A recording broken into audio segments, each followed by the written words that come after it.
বাড়িটা ভালো করে দেখুন। একজন ব্যবসায়ীর বাড়ি। এই ব্যবসায়ী কি সরকারি অনুদানের বাড়ি পাওয়ার মতো কেউ?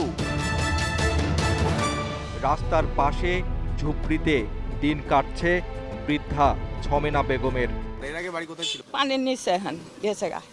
সরকার যদি দুর্যোগ সহনীয় বাড়ি দেয় তাহলে কার পাওয়ার কথা? তবে বাস্তবতা ভিন্ন। অট্টালিকার মালিক পেয়েছেন সরকারি অনুদানের বাড়ি, আর খোলা আকাশের নিচে দিন কাটানো বৃদ্ধার ভাগ্যে জোটেনি একটা ইটও। এই বৃদ্ধার আছে শুধু হতাশা আর আফসোস। মলে ভরে আল্লাহ মাটির তলে ভালো একপো। আচ্ছা, ওই 20 তলা বিল্ডিং আছে, মানুষের টেহা পয়সা গদি মেয়েদের ছুটি আছে, ওইলে কি কবর দিব কারো? অন্যদিকে সামর্থ্যবান ব্যবসায়ী ভোগ করে যাচ্ছেন গরিবের জন্য বরাদ্দ সহায়তা। সমালোচনা এড়াতে ঢেকে দিয়েছেন সরকারি ঘরের নাম ফলক। এটা বলতে সরকারি। ও সরকার থেকে দিছে?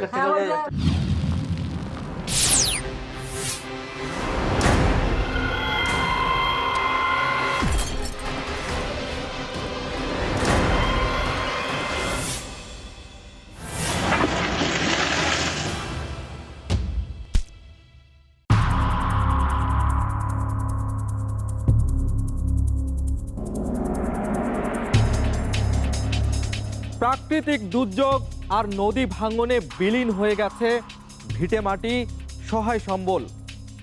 কিন্তু কাগজে কলমে অস্তিত্ব আছে বহু অবকাঠামো আর জনকল্যাণমূলক কাজের। এসবের জন্য সরকারি বরাদ্দ আছে কোটি কোটি টাকার। কিন্তু সেগুলো যাচ্ছে কোথায়, কার নামে ব্যবহার হচ্ছে, আর কেই বা পাচ্ছে? এ নিয়ে তালাশের এবারের অনুসন্ধান। দেখুন গরিবের ঘর পাচ্ছে কে।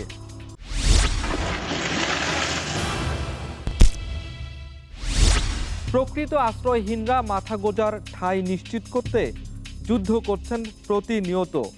তাদের জন্য বরাদ্দকৃত সরকারি ঘর চলে যাচ্ছে এলাকার জনপ্রতিনিধি এবং তাদের আত্মীয় স্বজনদের কবজায়। আশ্রয়হীনদের ঘর পরিণত হয়েছে অট্টালিকাওয়ালাদের গুদাম ঘরে। 60টি উপজেলার আওতায় 68টি ইউনিয়ন নিয়ে গঠিত যমুনা পাড়ের জেলা জামালপুর। যমুনার ঢেউ এখানে প্রতিনিয়ত লণ্ডভণ্ড করে দেয় মানুষের ঘর বাড়ি। নদীতে বিলীন হয়ে যায় মাইলের পর মাইল এলাকা, সাথে বন্যা তো আছেই।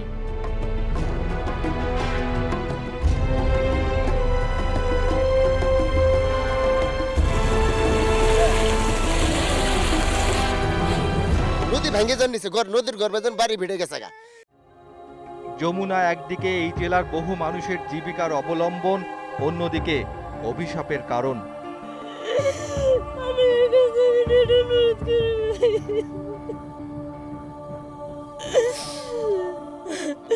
আমার একটা থাকার একটা পাশন একটা ঘর দিবেন ভাই, সব ভাঙে নিয়ে গেছে।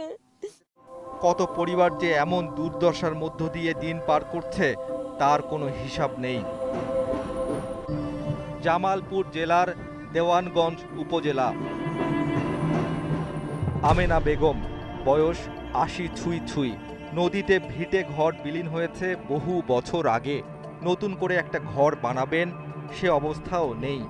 আর পরিবারের উপার্জন করার মতো মানুষ না থাকায় 3 বেলা খাবারও জোটে না আমেনার। ওই মানুষের যা দেয় দয়া ধর্ম তাই খাই। একটু আশ্রয়ের সুবিধা পেতে এই বয়সেও বহুবার ঘুরেছেন জনপ্রতিনিধিদের দুয়ারে দুয়ারে, তবে মিলেছে শুধুই আশ্বাস। ঘর পাইছেন? ঘর দেয়নি, কোনদিন একটা টিন দেয়নি। শহরের বেহাল রাস্তা অথবা নাগরিক সুবিধার কোনো হেরফের হলেই টেলিভিশনের ক্যামেরা চলে যায় মানুষের দোরগোড়ায়। এছাড়াও ফেসবুকের মতো সামাজিক যোগাযোগের মাধ্যম তো আছেই। কিন্তু বড় বড় শহরের বাইরে, অর্থাৎ এসব প্রত্যন্ত এলাকায় কোনো দুর্নীতি বা অনিয়ম করলে তা সবসময় আড়ালেই থেকে যায়। এই এলাকায় হত দরিদ্রদের অবস্থা চরম খারাপ, কিন্তু জেলায় আশ্রয়হীনদের জন্য সরকার যে দুর্যোগ সহনীয় ঘর দিয়েছে তার তালিকা এসেছে তালাশ টিমের হাতে। তাহলে ঘরগুলো গেল কোথায়? তালিকায় নাম আছে এমন একজন শফিকুল ইসলাম। শফিকুলের তো থাকার জন্য ভালো ঘরই আছে, তারপরেও সরকারি ঘর। আমরা তো রাজনীতির সাথে জড়িত, আপনার হয়তো নিলে অনেকজনে বলে যে নিজেরাই ব্যবহার করতেছে রাজনীতি করে। তাহলে তালিকায় নামের অর্থ কি? জি জি জি পাইছি। কি পাইছেন? ঘর ওটা আমার নামেই, কিন্তু ওটা আমার এক মামাতো ভাইরে দিয়ে দিছি আমি। কিন্তু শফিকুলের জমিতে দাঁড়িয়ে আছে সরকারি সেই ঘর। এইটাই হচ্ছে যে বড় বড় ভাই, বড় ভাই। ভাই তো পাশেই আছে, এই পাশেই আছে। শফিকুলের কথায় আশ্বস্ত হতে না পেরে তার বড় ভাইয়ের কাছে তালাশ টিম। এটাই আপনার বাড়ি? এটাই।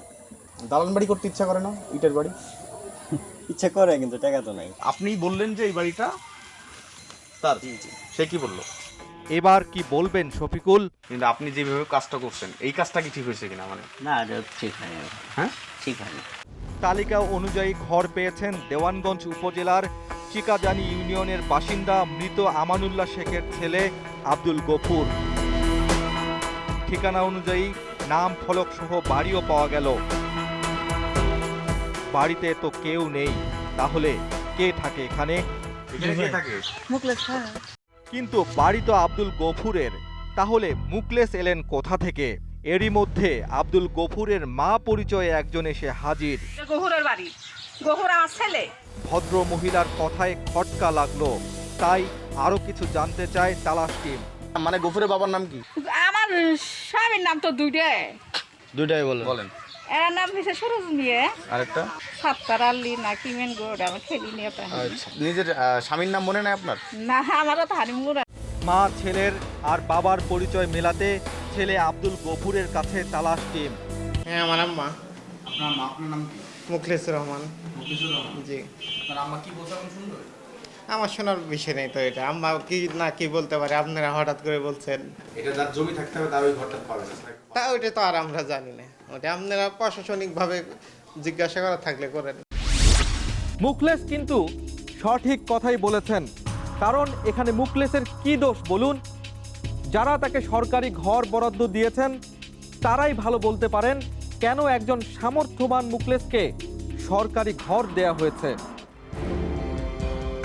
তালিকা অনুযায়ী একই ইউনিয়নে ঘর পেয়েছেন নিদানু মণ্ডলের ছেলে আবু হানিফ। ঠিকানায় গিয়ে সরকারি ঘরের কোনো হদিস পাওয়া গেল না। ঘরের মালিক সম্পর্কে জানতে চাওয়া হলো। বিল্ডিংটা সরকারের থেকে দিছে। তার নামে নিছে? হানিফের নামে নিছে, হানিফকে। নিদানু মণ্ডলের ছেলে না করে না, শহরে যা করছে। ঠিকানা নিয়ে মেম্বার নিদানু মণ্ডলের শহরের বাড়িতে তালাশ টিম। সেখানে গিয়ে সরকারি ঘরও চোখে পড়ল। বেশ রং চং করে বানানো হয়েছে বাড়িটি। মেম্বারের ছেলের বাড়ি বলে কথা। এই বাড়িটা কার? এটা তো মানে সরকারি ঘর, এটা আমার ছেলেকে দিছে। এটা তো এই ঘরটা তো নিচে মনে করে চেয়ারম্যানে ধরিয়া। মেম্বার সাহেব তো সরকারি রঙিন বাড়ি নিয়ে বেশ ভালোই আছেন, কিন্তু তার আশপাশের বাসিন্দাদের কি অবস্থা সেটাও দেখা দরকার। ছামিয়া বানু, যমুনার ভাঙ্গনে সর্বস্ব হারানো একজন। খাতায় তার নাম উঠেছিল, কিন্তু জোটেনি ঘর। গরু বাছুর সব কিছুই এক ঘরের মধ্যে, এতে নিজেও থাকি বাচ্চাও থাকে। সরকারের থেকে ঘরে আইতো গরমের যেতে দেখে না।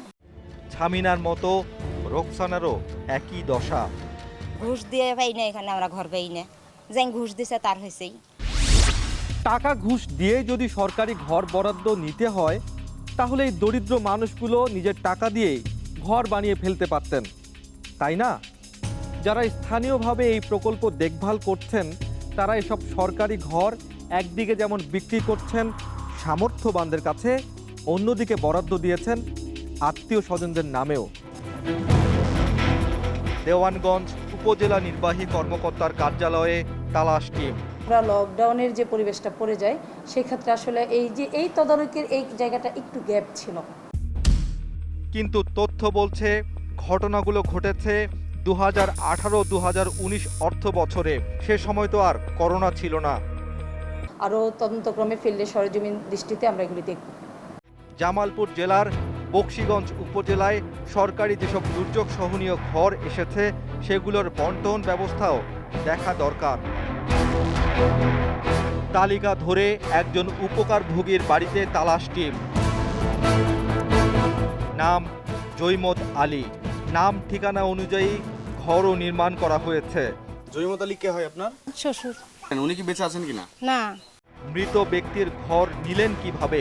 পরক্ষণেই জানা গেল মৃত জৈমত আলীর ছেলে নুরুল হোসেন স্থানীয় ইউনিয়ন পরিষদের সদস্য। দিয়ে দিছে চেয়ারম্যান সাহেবের, তো অসুবিধা হয়নি। নুরুল হোসেন মেম্বারের চেয়ে আরও এক ধাপ এগিয়ে অঞ্জলি মেম্বার। বসবাসের পর্যাপ্ত ব্যবস্থা থাকার পরেও নিজের আত্মীয় স্বজনের নামে নিয়েছেন 2টি সরকারি বাড়ি। একটা মেয়ের জামাইয়ের নামে, আরেকটা জামাইয়ের মায়ের নামে।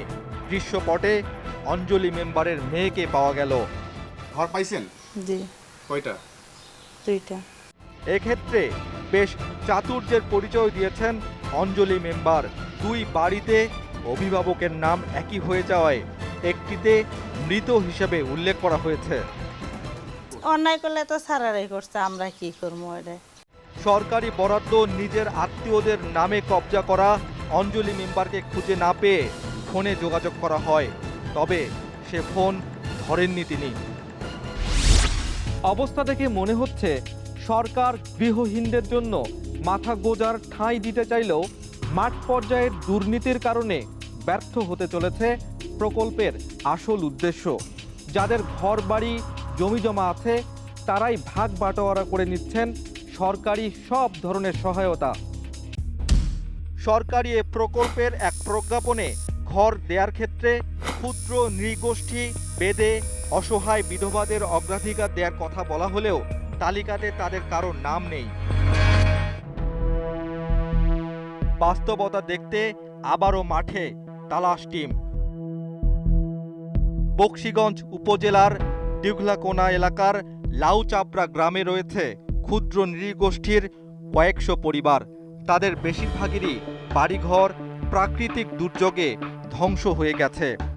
এই কাঁসার ভাঙ্গিয়া পরে বৃষ্টি হইলে তারপরে ঘর নাই, বাড়ি নাই, এই অবস্থা। আমরা তো গরিব মানুষ, দিন মজুরি করে খাই।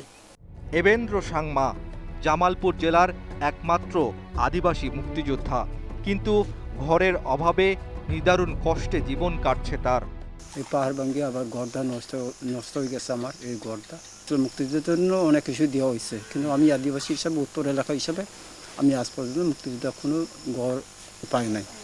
এবেন্দ্র সাংমার মতো মুক্তিযোদ্ধা ঘর না পেলেও সরকারি বাড়ি ঠিকই পেয়েছেন সমতলের সরকারি চাকরিজীবী আব্দুল খালেক। এই টাকা, এই বাড়িটা কার? আমার। এই ঘর কি কই পাইছেন? আমার দিছে, আমি নিশ্চিত যে আমার তাদের পাওনা ছিল না ছিল, তো আমি তো জানি। কিন্তু আব্দুল খালেকের তো ভালো বাড়ি আছে, তাহলে কেন তাকে সরকারি বাড়ি দেয়া হলো?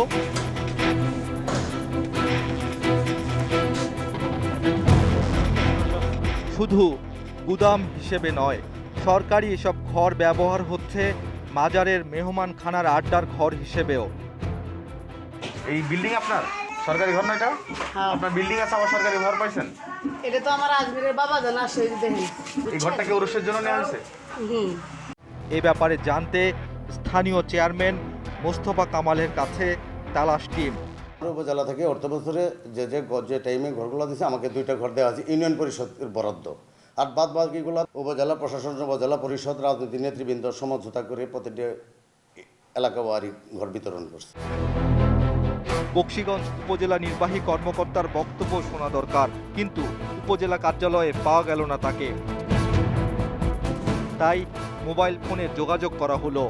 দুর্যোগ সহনীয় ঘর যে আপনারা দিয়েছেন না? আচ্ছা, সেক্ষেত্রে কি শতভাগ স্বচ্ছতা হয়েছে কিনা? জনপ্রতিনিধির মাধ্যমে আসলে সেটা ভালো হয়, অন্যান্য কাজের ক্ষেত্রে আমরা দেখতে পারি। তাহলে আমরা যদি সরকারি কর্মকর্তারাই যদি সব তৈরি করি, আমরা কিন্তু দোয়া তুলসী পাতা না, আমরা সেখানে করাপশন করে ফেলি অনেকেই দেখা গেছে।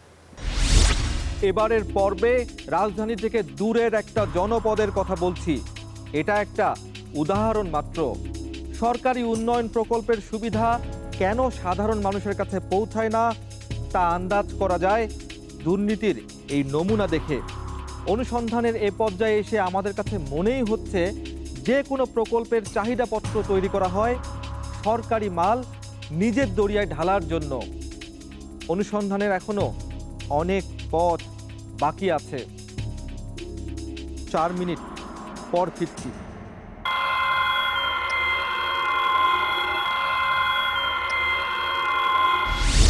প্রত্যন্ত এলাকার এসব দুর্নীতি ও অনিয়ম চাপা পড়ে যায় জাতীয় বড় বড় ঘটনার আড়ালে।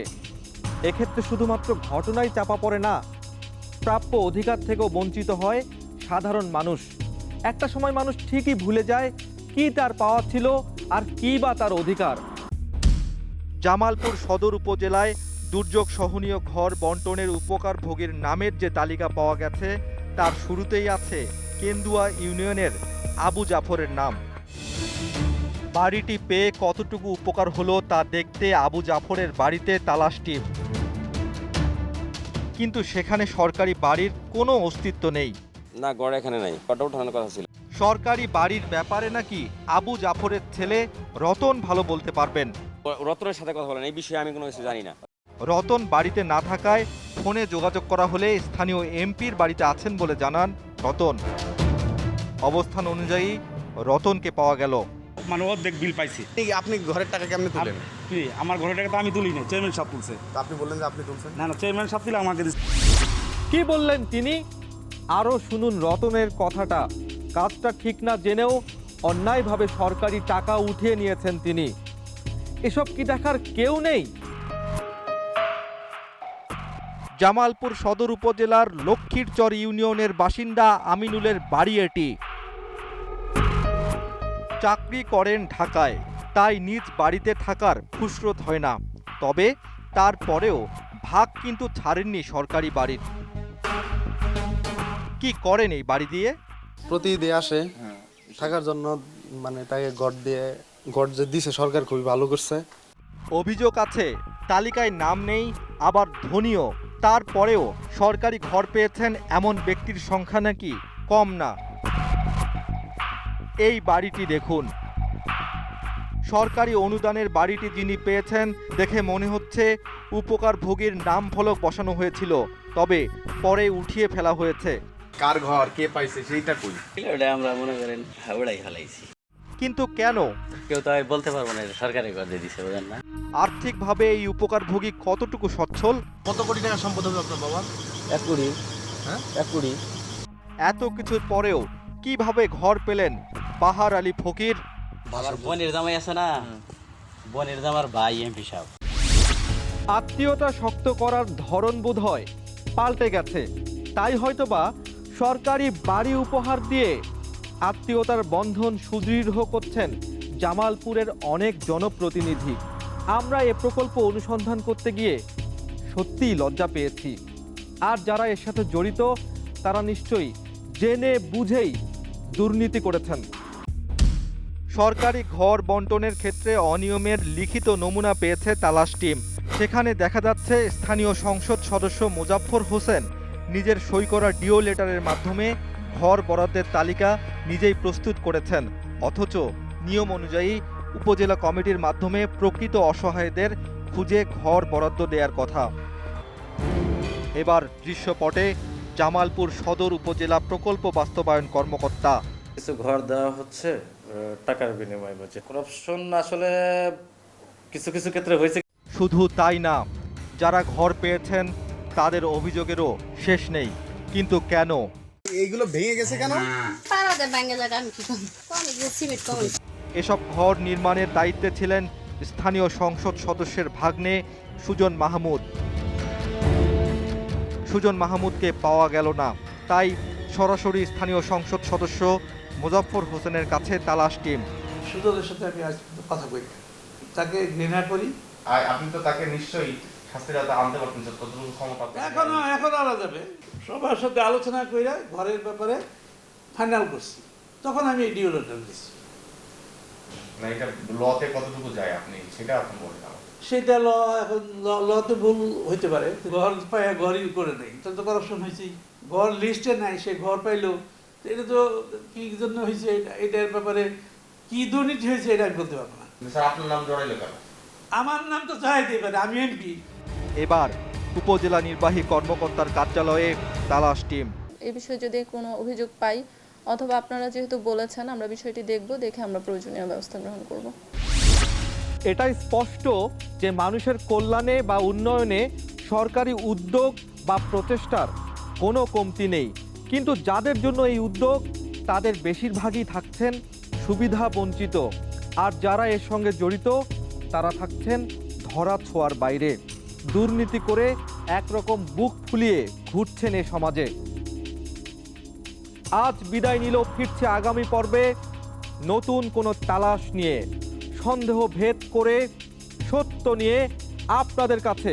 সে পর্যন্ত আপনিও জারি রাখুন অনুসন্ধান, মনে সন্দেহ জাগায় এমন কিছু দেখলেই তালাশ করুন, ভেঙে ফেলুন দৃষ্টির সীমানা। তালাশ টিম থাকবে আপনার সাথে।